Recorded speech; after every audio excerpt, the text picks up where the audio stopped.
अस्सलाम वालेकुम। तो कैसे हैं आप लोग? Welcome to being Ajmal Khan YouTube channel. अच्छा, आज जो मैं वीडियो बनाने जा रहा हूँ, this video is for FSC ICS and matric students. ये वीडियो बहुत ज़्यादा इंपॉर्टेंट होने जा रही है आप लोगों के लिए। उसके कुछ रीजंस हैं। आप लोगों के आजकल एग्ज़ाम्स के दिन चल रहे हैं, तो एग्ज़ाम्स को लेके कुछ चीज़ें हैं जो आप लोगों से शेयर करनी है, कुछ इंस्ट्रक्शंस हैं, कुछ अपने एक्सपीरियंसेस हैं। आप लोगों ने इस वीडियो को एंड तक देखना है और इस वीडियो का आपको बहुत ज़्यादा फायदा होने जा रहा है, क्योंकि इसमें आपको मैं अपना एक्सपीरियंस और वो सारी चीज़ें जो हैं वो शेयर करने जा रहा हूँ। थोड़ी सी वीडियो लेंथी हो जाएगी, लेकिन आपने इसको देखना ज़रूर है, क्योंकि इसमें बहुत सारी इंपॉर्टेंट बातें हैं जो आपके साथ शेयर करना ज़रूरी है। वो क्या है बातें? सबसे पहले तो ये है कि बहुत सारे ऐसे स्टूडेंट्स होते हैं जो आपको पता है जिनका एमबीबीएस में एडमिशन हो जाता है, जिनका बहुत अच्छी यूनिवर्सिटीज़ में एडमिशन हो जाता है, या कुछ हमारे पास ऐसे स्टूडेंट्स हो जाते हैं जो इंजीनियरिंग की बहुत टॉप यूनिवर्सिटीज़ में चले जाते हैं, स्कॉलरशिप सिक्योर करते हैं। वो कौन स्टूडेंट्स होते हैं? और बहुत सारे ऐसे स्टूडेंट्स होते हैं जो कि वेरी वेरी क्लोज होते हैं मेरिट के, चाहे वो एमबीबीएस का मेरिट हो, चाहे वो और उनकी किसी भी वो चीज जिसके लिए वो स्ट्रगल कर रहे होते हैं उस चीज का मेरिट हो, इंजीनियरिंग का मेरिट हो, या किसी भी आईटी की बड़ी यूनिवर्सिटी का मेरिट हो। ठीक है, आईटी को मेंशन मैं इसलिए कर रहा हूँ कि इस वक्त आपको पता है कि आईटी का भी बहुत ज्यादा स्कोप है। बहुत सारे लोग जैसे अब फिर बात वहां पर चली जाती है कि हमें लास्ट टाइम ये कहा गया कि आप लोगों का जो केमिस्ट्री का या एफएससी का एडमिशन है वो कंटिन्यूसली ड्रॉप होता जा रहा है, और आईसीएस में जो एडमिशन की रेशो, देखो मेरी बात सुने। होता यह है कि आप चीज़ों की को अच्छे से एनालाइज नहीं करते हैं। लोग एमबीबीएस की तरफ क्यों नहीं जा रहे हैं? मतलब एमबीबीएस तो हमेशा ही शुरू से ही वेरी इंपॉर्टेंट, आपको पता है, फील्ड रहा है और रहेगा, बट अभी जाके इसकी इंपॉर्टेंस थोड़ी सी कम इस वजह से हो गई है क्योंकि आपको पता है कि मार्केट में एकदम से जो आईटी सेक्टर है इसकी इंपॉर्टेंस में बेतहाशा इजाफा हुआ है। ठीक है, इसकी इंपॉर्टेंस एकदम से बहुत ज्यादा बढ़ गई है। अच्छा, खैर ये बातें तो होती रहेंगी। अब जो बातें मैं आप लोगों से करना चाहता हूं वो कौन सी हैं, उन बातों में आपको कौन सी चीजों पे अमल करना होगा।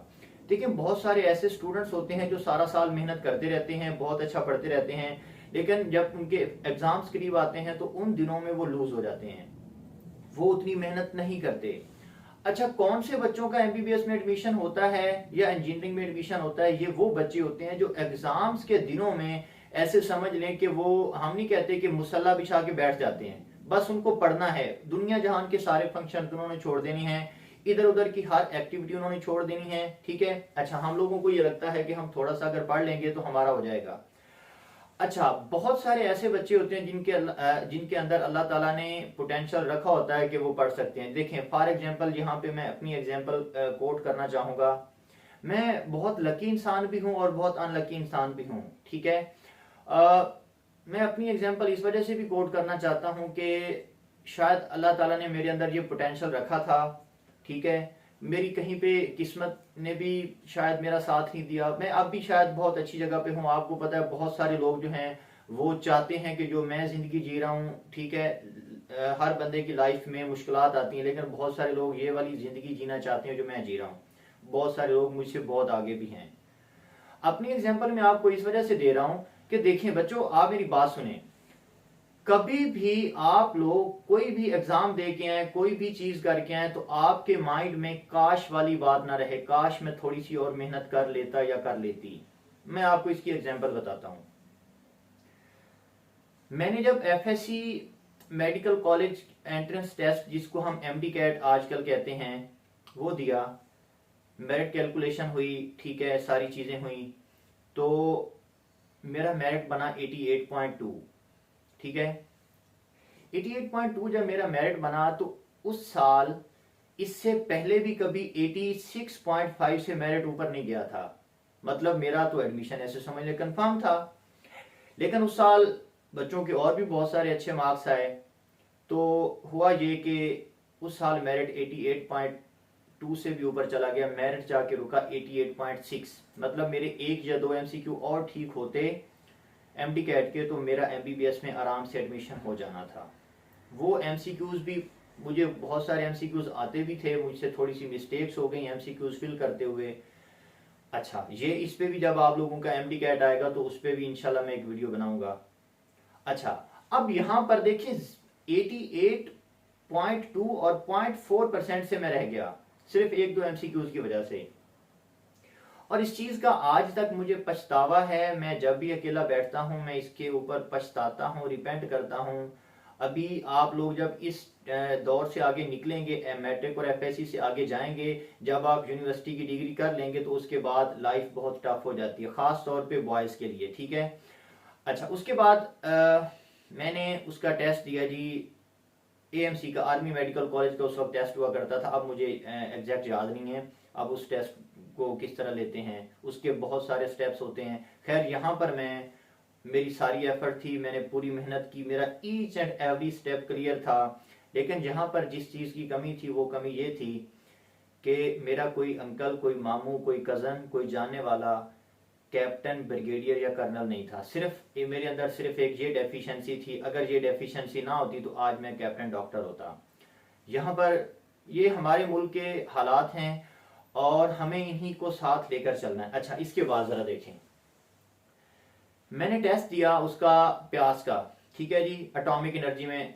अब वो टेस्ट बहुत डिफिकल्ट होता है, जो लोग देते हैं उनको पता होगा, ये जब आप लोग भी देंगे इंशाल्लाह आपको भी आइडिया हो जाएगा। मेरा टेस्ट पास हो गया, इंटरव्यू के लिए गया मैं। इंटरव्यू में उस साल, उससे पहले कितने लोगों की सिलेक्शन हुई, 13 लोगों की सिलेक्शन हुई। अच्छा, जब मैंने इंटरव्यू दिया मेरा लिस्ट में 11वां नंबर आया, लेकिन कोरोना का दौर था उस साल, उन्होंने लोग ही 11 की बजाय 9 रखे। मैं किस्मत के हाथों मारा गया। उसके बाद मैंने टेस्ट दिया इसका पीपीएससी का लेक्चरर का, मेरा पहली ही अटेम्प्ट में पीपीएससी लेक्चरर का टेस्ट पास हो गया। टेस्ट भी पास हो गया, मेरा इंटरव्यू भी पास हो गया, बट नॉट रिकमेंडेड वाली लिस्ट में आ गया मैं, ठीक है। आप लोग भी जब देंगे आपको सारा आइडिया होगा। अच्छा, ये सारी अपने एक्सपीरियंसेस में क्यों शेयर कर रहा हूँ बच्चों? ये एक्सपीरियंसेस मैं इस वजह से शेयर कर रहा हूँ कि शायद कहीं ना कहीं मुझे लगता था कि मैं शायद थोड़ी सी और मेहनत कर सकता था, बट मैं नहीं। हाँ, मतलब मुझे और मेहनत करनी चाहिए थी। कहीं ना कहीं मुझे आज भी पछतावा होता है कि मेरे पास इतनी सारी अपॉर्चुनिटीज थी। एक और चीज मैं आप लोगों को बताता चलूं, वो बात ये है कि एमबीबीएस और इंजीनियरिंग कॉलेज में एडमिशन लेना is way far easier as compare to जब आपका इन दोनों जगहों पे एडमिशन नहीं होता और आप पाकिस्तान के अंदर रहते हुए किसी और जॉब के अंदर अप्लाई करते हैं, और कोई भी जॉब बहुत ज्यादा डिफिकल्ट है as compare to securing admission in MBBS, ठीक है। उसकी रीजन है, जब आप निकलते हैं ना मार्केट के अंदर तो इतना ज्यादा कंपटीशन है, इतना। फॉर एग्जांपल मैं आपके सामने स्टैट्स रखता हूं, आपके पास ऑलमोस्ट रफली कोई 3500 सीट्स हैं एमबीबीएस की, 3500 सीट्स होती हैं एमबीबीएस की, और हर साल 70-80 हजार लोग, मतलब 3500 सीट्स के लिए 70-80 हजार लोग कंपीट कर रहे हैं। या चले मैं कहता हूं 90,000 लोग हो गए, 90,000 लोग हो गए। लेकिन जब आप बाहर निकलते हैं ना, जैसे अब पीपीएससी है, ठीक है, इसकी कोई भी सीट आती है ना, इसमें 10 सीटों के पीछे 1-1 लाख कैंडिडेट्स होते हैं। और तो और छोड़े, लास्ट टाइम जब हमने अप्लाई किया, किसके लिए, तहसीलदार, नायब तहसीलदार के लिए, तो उसमें मेरे ख्याल में 15 या 20 सीटें थी और 6 लाख कैंडिडेट्स थे, ठीक है।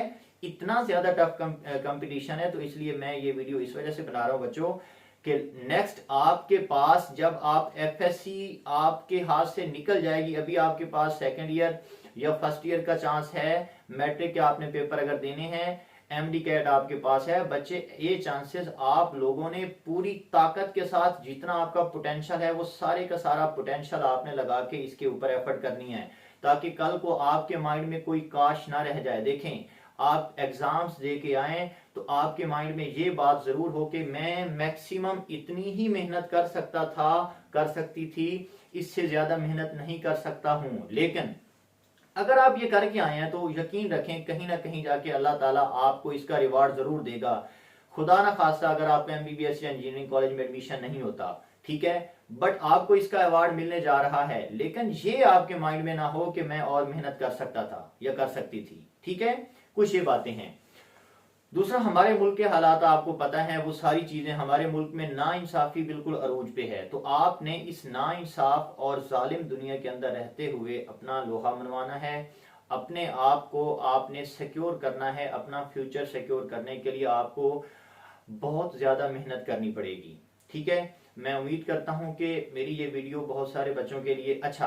अब यहाँ पर एक और भी क्वेश्चन आता है कि सर अगर आप हमें सजेस्ट करें कि हम एग्जाम्स के दिनों में तैयारी कैसे करें। देखिए बहुत सारे ऐसे बच्चे हैं जो जब केमिस्ट्री पढ़ने बैठते हैं तो वो थक जाते हैं, बेजार हो जाते हैं, उनको मुश्किल लगती है। बायो पढ़ने बैठे हैं, बायो को कोई ऐसा चैप्टर आ गया है, कंप्यूटर पढ़ने बैठे हैं, कंप्यूटर को कोई ऐसी टॉपिक आ गए हैं जो उनको मुश्किल लग रहा है। मैं आपको बताता हूँ, आप ना बहुत सारे बच्चे मेहनत करते हैं, लेकिन उनकी मेहनत उस तरह की सिस्टमेटिक मेहनत नहीं होती। वो करते क्या है, मिस्टेक्स क्या होती हैं उनसे।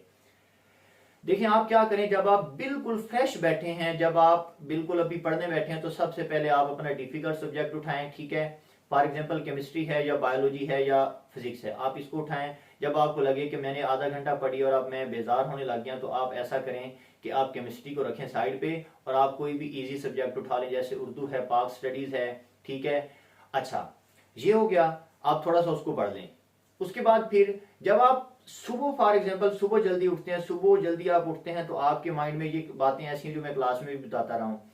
सुबह जब आप उठते हैं तो आप बिल्कुल फ्रेश माइंड होते हैं। अच्छा, रात को इतनी अच्छी तैयारी नहीं हो पाती, उसकी रीजन ये है कि रात को सारे दिन की एक्टिविटीज हमारे माइंड के अंदर जो है वो सर्कुलेट कर रही होती हैं, तो हमारी जो कंसंट्रेशन है वो डाइवर्ट होती रहती है। सुबह जब आप उठते हैं, सुबह उठते वक्त आपका माइंड बिल्कुल फ्रेश होता है, तो आपको जो सब्जेक्ट टफ लगता है आप उसको उठाकर बैठें। अच्छा, एक और चीज, अब बहुत सारे बच्चे जो हैं सेकेंड ईयर की केमिस्ट्री है, जैसे ऑर्गेनिक केमिस्ट्री है, बायोलॉजी के अंदर बहुत सारी ऐसी डायग्राम्स हैं, ऐसे साइकिल्स हैं, ठीक है, ऐसे चीजें हैं जो लिख के याद करने से आती हैं। ठीक है, बार बार लिखें, एक दफा लिखें, फिर लिखें, फिर लिखें। अब बहुत सारे बच्चे ऐसे हैं वो चाहते हैं कि आप मुझे ये बताएं, मैथ को याद कर सकते हैं, मैथ की तो प्रैक्टिस करनी पड़ेगी, न्यूमेरिकल्स हैं उनकी प्रैक्टिस करनी पड़ेगी। तो इन चीजों की आप ज्यादा से ज्यादा प्रैक्टिस करें, फिर जाके आपको आएंगी। ठीक है, अच्छा फिर यह है कि अगर रात को आप चाहते हैं कि मैंने लेट नाइट तक पढ़ना है और आपको नींद आने लग गई है, आपको जब नींद आने लगे तो उस वक्त कोशिश करें कि वो वाली बुक आप उठाएं, जैसे न्यूमेरिकल्स की आप प्रैक्टिस करना शुरू कर दें, मैथ की प्रैक्टिस करना शुरू कर दें, फिजिक्स के न्यूमेरिकल्स, केमिस्ट्री के न्यूमेरिकल्स या कोई डायग्राम्स वगैरह, क्योंकि लिखते वक्त आपको ज्यादा नींद नहीं आएगी। जब आप रटा लगा रहे होते हैं तब आपको नींद आ रही होती है, लिखेंगे आपको नींद नहीं आएगी। अच्छा, ये कुछ बातें हैं, और बाकी मैं अगेन आपको बताने जा रहा हूं, ये मैट्रिक और एफएससी वाला टाइम आपको दोबारा नहीं मिलेगा। आप लोगों को लगता होगा कि मैट्रिक और एफएससी वाली जो लाइफ है वो बहुत मुश्किल है। बच्चों, ये लाइफ बिल्कुल ही आसान तरीन लाइफ है। जब आप इस लाइफ से आगे निकलेंगे तो जिंदगी इतनी टफ होने जा रही है, इतनी ज्यादा टफ होने जा रही है कि आप सोच नहीं सकते हैं। पाकिस्तान के हालात आने वाले दिनों में अल्लाह ताला करे कि हमारे हालात बहुत अच्छे हो जाएं। हम यहाँ पर बैठे हैं, हम शौक से नहीं बैठे हैं, ठीक है, अपना वतन कोई भी छोड़ना नहीं चाहता, ठीक है, लेकिन मैं ऐसे समझ लें कि मैं वहां से हार के निकला हूँ। ठीक है, मैं वहां पे जितनी एफर्ट कर सकता था मैंने की, मुझे लगा कि शायद अब मेरे लिए यहाँ पर वो अपॉर्चुनिटीज नहीं है, मैंने अपनी पूरी ट्राई की। ठीक है, आप लोग कोशिश करें कि आपको अल्लाह ताला पाकिस्तान में ही बहुत अच्छा रोजगार दे। देखें बाहर के हालात पे कभी मैं वीडियो इंशाल्लाह बनाऊंगा भी सही, टोटल एक कंप्लीट वीडियो। ऐसा नहीं है कि मुश्किलात हैं, बहुत सारे लोग बहुत इजी भी हैं मुश्किलात के बाद। अच्छा, इन कंट्रीज में यह है कि मुश्किल के बाद आसानी है, लेकिन हमारे मुल्क में पता क्या है, हमारे मुल्क में मुश्किल के बाद और ज्यादा मुश्किल है। ठीक है, हमारे मुल्क के हुक्मरान तो अमीर से अमीरतर होते जा रहे हैं, लेकिन हम आपको पता है कि गुर्बत की लकीर से मुसलसल नीचे जा रहे हैं। खैर, अच्छा कुछ ये बातें थी, और एक तो ये कहना है कि आप लोग बहुत ज़्यादा मेहनत करें और अल्लाह ताला आपको बहुत ज़्यादा कामयाब व कामरान करे। और दूसरा, ये वीडियो अपने जितने भी आपके मैट्रिक, एफएससी, एफए, आईसीएस के स्टूडेंट्स हैं, जो बहन भाई हैं, जो दोस्त हैं, उन सब तक शेयर करें ताकि उनको भी इसका कुछ ना कुछ फ़ायदा हो। ठीक है, और भी मैं ये वीडियो बहुत लेंथी हो गई है या और भी हो जाएगी, इसलिए इस वीडियो को मैं यहीं पे पास कर रहा हूँ, स्टॉप कर रहा हूँ। नेक्स्ट इसके ऊपर मैं एक और वीडियो बनाऊंगा। ठीक है, और बाकी best of luck, best wishes, और ऐसे ही आप लोग सपोर्ट करते रहें, खुश रहें। अल्लाह हाफिज़।